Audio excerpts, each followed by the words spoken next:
আজকে আমরা দেখবো আপনার জন্ম মাস অনুযায়ী যদি আপনাকে একটি দেশ শাসন করতে দেওয়া হয় অর্থাৎ দেশের প্রধানমন্ত্রী বানানো হয় তাহলে আপনার ভাগ্যে কোন দেশটি পড়তেছে অর্থাৎ আপনি পারবেন কিনা দেখুন। শুরুতে জুলাইয়ে যাদের জন্ম আপনারা পাচ্ছেন পাকিস্তানের প্রধানমন্ত্রিত্ব পদ। ভাই পাকিস্তানের প্রধানমন্ত্রিত্ব পদ মানে বুঝতে পেরেছেন 2 দিন বাদে আপনাকে জেলে ঢুকিয়ে দেবে, সেখানে ভাই এরকমই হয়। এরপরে আগস্টে যাদের জন্ম আপনারা পাচ্ছেন আর্জেন্টিনার প্রধানমন্ত্রিত্ব পদ বা আর্জেন্টিনার প্রধানমন্ত্রিত্ব পদ পাচ্ছেন, মানে আপনি মেসি এবং ডিমারিয়াদের একসাথে পাচ্ছেন, তাই এটি আপনাদের একটি লাখের বিষয়। আগস্টে যারা জন্ম নিয়েছেন আপনারা হচ্ছে লাখ। এরপর সেপ্টেম্বরে যারা জন্মগ্রহণ করেছেন আপনারা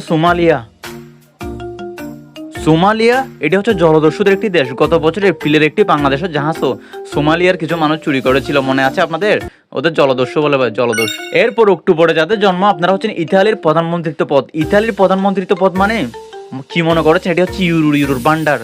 আপনার অনেক বেশি লাগে, অতিরিক্ত লাগে আপনার। এরপর নভেম্বরে যারা জন্মগ্রহণ করেছেন আপনারা লিবিয়া বা এটি হচ্ছে ডাকাতের একটি দেশ। এক কথায় আপনি সেখানে ছোট ছেলেদের হাতিও অনেক বড় বড় বন্দুক দেখতে পারবেন, AK-47।